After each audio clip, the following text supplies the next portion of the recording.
नमस्कार, थिंक 360 में आपका स्वागत है। मैं हूं लोकेंद्र किलानौत और आज हम हैं सचिन पायलट की जन संघर्ष यात्रा के बीच में, जो कि लगातार राजस्थान की राजधानी जयपुर की तरफ बढ़ती जा रही है। वहीं अशोक गहलोत की तोप का मुंह अब पहुंच चुका है राजेंद्र राठौड़ की तरफ। अशोक गहलोत ने आज अपने तरीके से राजेंद्र राठौड़ पर निशाना साधा। जन संघर्ष यात्रा से क्या कुछ निकलने वाला है और क्या है इसके पूरे सियासी मायने, वरिष्ठ पत्रकार और राजनीतिक विश्लेषक प्रदीप बिदावत के साथ में हम चर्चा करेंगे। प्रदीप जी, सुबह से आप जनसंघर्ष यात्रा को ऑब्जर्व कर रहे हैं। भारी भीड़ लगातार सचिन पायलट के पीछे चल रही है। राजस्थान की राजधानी जयपुर की तरफ उनका ये काफिला बढ़ रहा है। क्या लग रहा है, क्या संकेत हैं? बहुत जल्दी राजस्थान में विधानसभा का चुनाव। देखिए, 2023 का चुनाव ये यात्रा निश्चित तौर पर प्रभावित करेगी, लेकिन उससे पहले सचिन पायलट निर्णय क्या लेते हैं यह देखने वाली बात होगी।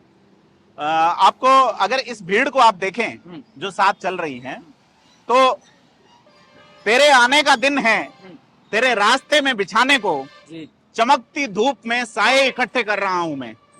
अहमद मुश्ताक का शेर है। और हसीब सोच कहते हैं, ख्यातनाम शायर हसीब सोच कहते हैं कि ये इंतकाम है या एहतिजाज है। क्या है ये? लोग धूप में क्यों हैं?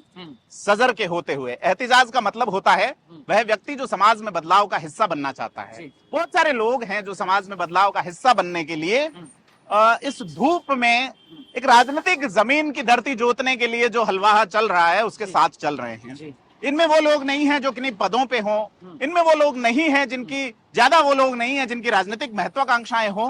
ऐसे लोग हैं जो कांग्रेस में किनारे किए गए हैं या अपना भविष्य खत्म देख रहे हैं, उसी तरीके से जिस तरह से सचिन पायलट सोचने पे मजबूर हुए हैं। सचिन पायलट ने अभी तक कांग्रेस छोड़ी नहीं है। इस सफर में साथियों का ये सवाल है जो साथ हैं कि क्या सचिन पायलट का अगला रुख रहेगा। वो पत्रकारों से पूछते हैं, एक अकलाहट है। लेकिन मेरा ये मानना है कि सचिन पायलट की यह यात्रा अगर जो समझौते पे खत्म होगी या किसी समाधान पे, ये देखने वाली बात है। लोगों में उत्साह गजब का है। तपती धूप थी, अभी चूंकि शाम का वक्त हो चला है, धूप ढल चुकी है। ऐसे में स्थिति जरूर बदल रही है कि कल ये यात्रा एक जगह से यू टर्न लेके खत्म होगी जयपुर में, महापुरा से जब ये रवाना होगी और 200 फीट बाईपास के आसपास इस यात्रा का जब समापन होगा, वहां एक तरह का यू टर्न लिया जाएगा। तो क्या सचिन पायलट भी राजनीति की इस यात्रा में यू टर्न लेंगे या आगे बढ़ेंगे? अगर वो कांग्रेस के साथ जाते हैं तो कांग्रेस के ओल्ड गार्ड में मुझे व्यक्तिगत तौर पे उनका भविष्य नजर नहीं आता। लेकिन सचिन पायलट अगर कुछ अपना सोचते हैं, कुछ अलग करते हैं एक जील के साथ में, तो आप ये देखिएगा कि जो शुरुआत शरद पवार ने की, जो शुरुआत पीएस संगमा ने की, जो शुरुआत ममता बनर्जी ने की, जो शुरुआत रेड्डी ने की, जगन रेड्डी ने, वो शुरुआत आपको राजस्थान से देखने को मिलेगी। और हर जाति वर्ग के लोग आ रहे हैं बिना किसी निमंत्रण के। पाली, जोधपुर, हनुमानगढ़, श्रीगंगानगर, बड़ा नैरेटिव टूटा है कि सचिन पायलट केवल पूर्वी राजस्थान में मजबूत है। अभी हमने मैंने ऐसा पहली बार देखा है कि इस यात्रा के बाद अशोक गहलोत को अपने बयानों पे यू टर्न लेना पड़ा है। वसुंधरा राजे वाला बयान जो आया, उस बयान ने अशोक गहलोत और वसुंधरा राजे के गठजोड़ का जो आरोप था उसकी पुष्टि की। अब कुचामन में अशोक गहलोत यू टर्न ले गए, बोले मैंने ऐसा कहा नहीं, गलत तरीके से समझ लिया। मुझे ये समझ में नहीं आया कि गलत क्या समझ लिया। तो जादूगर का जादू जब फेल होता है तो अक्सर वो सफाई देता है, अक्सर आपको कुछ ऐसी चीजें दिखाता है जो आप ये देखिए, वो जिन सीटों पे प्रचार करने गए थे कर्नाटक में, उनमें से एक सीट कांग्रेस कब्जा पाई है, जबकि भारी लहर थी। वो कब्जा जिस सीट पे हुआ गांधीनगर पे, उसमें भी 105 सीट से ही हो पाया है। तो तमाम ये देखने वाली चीजें हैं लोकेंद्र जी। उन्होंने राजेंद्र राठौड़ पे एक बड़ा हमला बोला है और राजेंद्र राठौड़ को उसी तरह से घेरा है जिस तरह से सचिन पायलट को घेरते हैं। उन्होंने कहा कि राजेंद्र राठौड़ ने भैरव सिंह शेखावत के साथ में ठीक नहीं किया, वसुंधरा राजे के साथ ठीक नहीं किया। उन्हें बीजेपी की चिंता हो रही है। ये एक बड़ी देखने वाली बात है कि उनकी पार्टी यहां संघर्ष से जूझ रही है। कर्नाटक में उनकी सरकार आ गई। यात्राओं ने हमेशा इस देश का इतिहास बदला है। भगवान राम की यात्रा देख लो आप, उसके बाद में आप महात्मा बुद्ध की देखो, महावीर की देखो, विवेकानंद की यात्रा देखो, चंद्रशेखर की यात्रा देखो। चंद्रशेखर ने यात्रा की, उसके बाद वो कुछ समय बाद प्रधानमंत्री बने भारत के। तो यात्राओं ने इतिहास बदला। इवन राहुल गांधी की यात्रा का तात्कालिक परिणाम देखें कि 51 सीटें जो कर्नाटक की थी उसमें से वो 75% के आसपास सीटें जीतने में सफल रहे हैं। इसी तरीके से आप हिमाचल ड्यूरिंग यात्रा ही वो जीत गए। तो ये एक बड़ा बदलाव है, और सचिन पायलट की यात्रा तभी बदलाव ला पाएगी कि सचिन पायलट अपने आप पे, बाकी अपने सब दम बातें पे। ठीक है, बाकी सब बातें ठीक है, अनशन हुआ, यात्रा हुई, यात्राओं में भीड़ उमड़ रही है, अपनी तरफ से कोशिशें कर रहे हैं। सचिन पायलट के बयान आते हैं कि मेरी रगड़ाई में कोई कमी बताइए, मेरी मेहनत में कोई कमी बताइए। जी, लेकिन मुद्दा क्या है? तारीख पर तारीख आला कमान के कान पर जू तक नहीं रेंगती है। एक आदमी जो तपती दोपहरी में जिसकी यात्रा पक रही है, जो लगातार अपनी तरफ से कोशिशें कर रहा है, उसे बता दिया जाता है कि यह एफर्ट उनका पार्टी के खिलाफ है, फिर बयानों का दौर चलता है। आज रंधावा का यू टर्न आया है, आपने देखा होगा। रंधावा ने ये कहा है कि सचिन पायलट मेरे छोटे भाई की तरह हैं। जी। तो क्या उनका ये जो बयान है, रंधावा यू टर्न ले रहे हैं, अशोक गहलोत यू टर्न ले रहे हैं। तो और कर्नाटक के चुनाव के बाद ये जो दो यू टर्न हुए हैं, ये समझ में नहीं आया कि किस तरह से राजनीति नई करवट ले रही है। क्या सचिन पायलट को एक बार फिर से समझौते की राह अख्तियार करनी पड़ेगी, या सचिन पायलट कुछ नया सोचेंगे? हनुमान बेनीवाल ये कह रहे हैं उनको पार्टी बना लेनी चाहिए, किरोड़ी मीणा उन्हें कह रहे हैं, वसुंधरा राजे अपनी राह पे हैं, अशोक गहलोत सचिन पायलट के साथ साथ राजेंद्र राठौड़ पे अब हमलावर हुए हैं, प्रतिपक्ष नेता पे। अब तक वो शायद भूल ही बैठे थे प्रतिपक्ष नेता को। उन्होंने भाजपा उनके सिलेबस में नहीं था। जी, उन्होंने मानेसर को एक बार फिर से याद किया है। लेकिन सचिन पायलट ने आज एक समाचार पत्र को दिए इंटरव्यू में साफ कहा है कि जो अशोक गहलोत हैं, वो 25 सितंबर की जो सीएलपी बैठक की जो अवहेलना हुई, सोनिया गांधी के साथ जो उनकी जो बेइज्जती शब्द इस्तेमाल किया वो हुई है, उसके दोषी अशोक गहलोत हैं। साफ तौर पे, सीधे तौर पे बड़ा हमला सचिन पायलट ने आज बोला है। और हमारे साथियों की जो बात हुई है उसमें भी उन्होंने कई सारी चीजें दोहराई है, जो हम आपको एक अलग से वीडियो में इसको दिखाएंगे। हमारे साथी विवेक श्रीवास्तव ने उनसे लंबी बात की, जिस तरह से वो चल रहे हैं। तो ये बदलाव तो आएगा, लेकिन उसके लिए सचिन पायलट को राजस्थान की जनता को एक विकल्प देना पड़ेगा निश्चित तौर पे। आपने कहा कि यात्राओं से हमेशा इतिहास बदला है। राहुल गांधी के बारे में कहा था, उन्होंने यात्रा की तो वो थोड़ा सा निखर कर आए, थोड़ा सा मैच्योर हुए। सचिन पायलट अब यात्रा कर रहे हैं, यकीनन थोड़ा सा और मैच्योर होंगे। क्या लग रहा है कि कांग्रेस का जो सिलेबस है वो सचिन पायलट के लिए थोड़ा छोटा होता जा रहा है? उनके अंदर अब इतना कॉन्फिडेंस डेवलप होता जा रहा है कि कारवा बन चुका है। देखिए, सचिन पायलट की इंटेलेक्चुअलिटी में कोई कमी नहीं है। उन्होंने जो यूनिवर्सिटी ऑफ पेंसिल्वेनिया है अमेरिका में, वहां से एमबीए किया है, प्रबंधन के वो मास्टर्स रहे हैं, फिर बाद में बीबीसी से उन्होंने इंटर्नशिप की। तो बहुत सारी चीजें वो जानते हैं। और उनके काम करने के दौरान जब वो आईटी के मिनिस्टर थे, डाक और दूरसंचार विभाग उनके पास था, तब उन्होंने डाक विभाग में जिस तरह का रिफॉर्म किया, उससे लगा कि ये जरूर एक राजनेता की संतान है। इनके माताजी विधायक और सांसद रही हैं, पिताजी बड़े विधायक रहे हैं, बड़े मंत्री रहे हैं, स्वर्गीय राजेश पायलट। तो ये एक नेपोटाइज्ड व्यक्ति तो नहीं है, इसमें खुद का एक विजन है और उस विजन को एग्जीक्यूट करने की क्षमता भी है। बहुत कम राजनेताओं में, राहुल गांधी के पास विजन गजब का है, लेकिन वो एग्जीक्यूट नहीं कर पाते।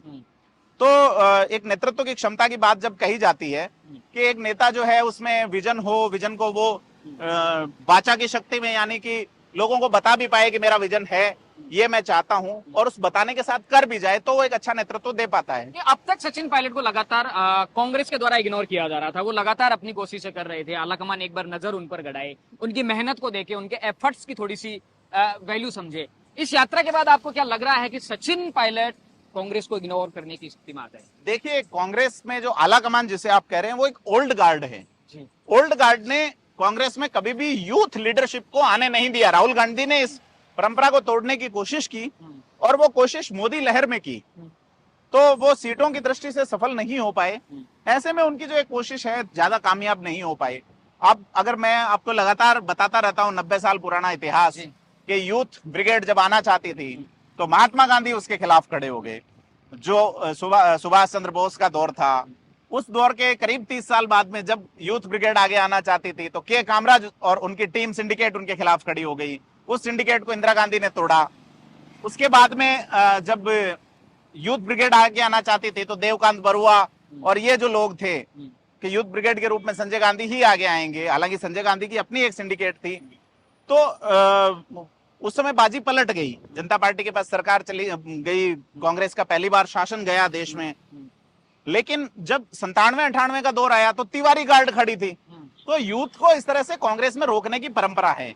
और ओल्ड गार्ड जो हैं, जो लोग हैं, वो हमेशा से नहीं चाहते कि कांग्रेस जो है उसमें यूथ अगर आए तो हमारी पीढ़ी से, हमारी परंपरा से, हमारी संतान परंपरा से आए। ये एक तरह की राजशाही का सिस्टम नजर आता है निश्चित तौर पर।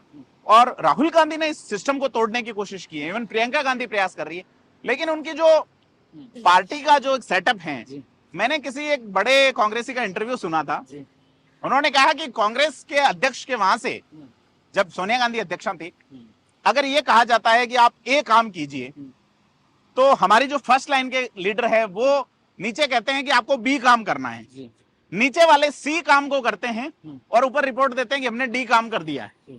और वो डी जिनके पास रिपोर्ट आती है वो कहते हैं मैडम ए काम हो गया है। तो राहुल गांधी ने इस परंपरा को तोड़ने की कोशिश की। उन्होंने एक इंडिविजुअल टीम बनाई, लेकिन उस टीम को, उसके सेटअप को बुरी तरह से खत्म किया कांग्रेस में ओल्ड गार्ड के नेताओं ने। अशोक गहलोत लगातार कोशिश में है, उनकी एक दिली ख्वाहिश है चौथी बार वो सीएम बने और वैभव गहलोत एडजस्ट हों। तो ये ख्वाहिशें, ऐसी ख्वाहिशों को इस तरह की यात्राएं बाधित करती है। जी। तो कल का दिन राजस्थान की सियासत में एक बार फिर से बहुत ज्यादा खास होने वाला है। मीडिया के कैमरे वहां घूमेंगे। उसके बाद क्या लगता है आपको कि क्या एफर्ट सचिन पायलट के हो सकते हैं? हनुमान बेनीवाल उनको बार बार ऑफर कर रहे हैं। कहा तो ये भी जा रहा है कि देखिए आम आदमी पार्टी भी सचिन पायलट के किसी बड़े स्टेप का वेट कर रही है। एक जो अलग से जिन लोगों का कुछ बन नहीं पा रहा है पार्टी लाइन में, किरोड़ीलाल मीणा की आप बात करें, बाकी के लोगों की बात करें, अगर इस यात्रा के बाद में जल्दी फैसला सचिन पायलट को लेकर नहीं हुआ, उसके बाद में किस तरह के बादल? हनुमान बेनीवाल की अपनी एक खासियत है, अपनी एक पार्टी है, अपना एक जोनर है। अगर वो सचिन पायलट उसे ज्वाइन करते हैं उस जोनर को, तो सचिन पायलट का कुछ नहीं बनेगा। सचिन पायलट अपने आप में एक ऑरा है, उनके पास एक कास्ट इक्वेशन है अलग अलग जातियों का। पूरे राजस्थान में उनके पास एक टीम है, क्योंकि अभी जो निवर्तमान प्रदेश जिलाध्यक्ष हैं वो सब सचिन पायलट ग्रुप के हैं। कांग्रेस अभी तक जिलाध्यक्ष नहीं बना पाई है। आज एक जिलाध्यक्ष जो है, हमारी बात भी हुई है उनसे, चुन्नीलाल चाड़वास से। उन्होंने स्पष्ट कहा है कि पार्टी अपनी जगह में, सचिन पायलट ही मेरा सही। ये कई लोग कह रहे हैं जो कि राजपुरोहित समाज से आते हैं। चुन्नीलाल चाड़वास जो है अल्पसंख्यक वर्ग जो है, स्पष्ट कहा है कि संगठन एक अलग चीज है, जहां सचिन पायलट है, चुन्नीलाल चाड़वास वहां। जी। तो अल्पसंख्यकों में बड़ी इनकी पकड़ है, क्योंकि कांग्रेस में जिन अल्पसंख्यकों को मंत्री बनाया गया है उनकी जमीनी पकड़ नहीं है। जैसे कि शाले मोहम्मद उस इलाके से आते हैं जो कि कायम खानी एक बड़ा वर्ग है, दूसरे जो मुसलमान हैं उनसे कनेक्शन नहीं है उनका। उसके अलावा दो और इस कोटे से जो बनाए गए हैं, तो अल्पसंख्यकों में बड़ी अकुलाहट है। सचिन पायलट अपने हिसाब से अगर उसे तोड़ ले गए तो बड़ा प्रभाव। गुर्जर समाज, जिसने पिछली बार सचिन पायलट को सीएम बनाने के लिए एक तरफा वोट किया था, मीणा समाज जो सचिन पायलट के आह्वान पे पहली बार गुर्जर मीणा का कॉन्फ्लिक्ट खत्म हुआ, वो साथ साथ आए। उसके अलावा राजपूत समाज जो है, जो कि बीजेपी का धुर कोर वोट बैंक है, वो पिछली बार सचिन पायलट द्वारा एक बड़ा रिशफल किया गया कांग्रेस में, और बड़ी संख्या में प्रदेश सचिव जैसे बड़े पद जो है वो राजपूत समाज के कई लोगों को दिए थे। और अभी आप देखेंगे कि एकमात्र प्रदेश सचिव महेंद्र सिंह खेड़ी हैं राजस्थान में राजपूत समाज से, और वो भी सचिन पायलट गुट के हैं, और वो वही भाषा बोलते हैं जैसे कि चुन्नीलाल चाड़वास बोलते हैं कि मेरे नेता सचिन पायलट हैं। तो राजपूत समाज, जिसने पिछली बार मोदी तुझसे बैर नहीं, वसुंधरा तेरी खैर नहीं वाला नारा दिया था और सीधे तौर पर बीजेपी का विरोध किया था विधानसभा चुनाव में, तो वो समाज सचिन पायलट के साथ आ सकता है। जाट समाज के कई बड़े लीडर, इवन आरसी चौधरी जो कि प्रवक्ता हैं कांग्रेस के, वो सचिन पायलट गुट के ही हैं, लेकिन कांग्रेस के प्रवक्ता हैं। ऐसे में बहुत सारे नाम हैं जो कि अलग अलग जाति वर्ग का एक सेटअप सचिन पायलट करने में सफल हो सकते हैं, और सीधे तौर पे राजस्थान में तीसरा असर जन संघर्ष यात्रा राजस्थान की राजनीति में डालने वाली है। इसका कुछ ना कुछ परिणाम जरूर निकलेगा, वो कांग्रेस की तरफ से नहीं तो दूसरी जगह से एक बड़ा परिवर्तन जन संघर्ष यात्रा। लेकिन सचिन पायलट इस भीड़ को या इस अकुलाहट को अगर किसी समझौते के तहत कांग्रेस में मर्ज करते हैं, तो फिर सचिन पायलट अपना ऑरा खो बैठेंगे, क्योंकि लोग बदलाव चाहते हैं। लोग चाहते हैं बदलाव और बदला दोनों। हमने लोगों से भी बात की, लोग तो स्पष्ट कह रहे हैं कि सचिन पायलट जो भी फैसला लेंगे, जिस तरह का भी फैसला लेगा, उनका इशारा ये है कि अगर कांग्रेस से हटकर भी कोई बड़ा फैसला लिया जाए, कोई बोल्ड डिसीजन लिया जाए, तो उसमें वो लोग उनके साथ। जी बिल्कुल। तो लगातार राजस्थान से जुड़े मुद्दों को जानने और समझने के लिए बने रहिए थिंक 360 के साथ। वीडियो जर्नलिस्ट तरुण जांगड़ के साथ लोकेंद्र किलानौत, जयपुर।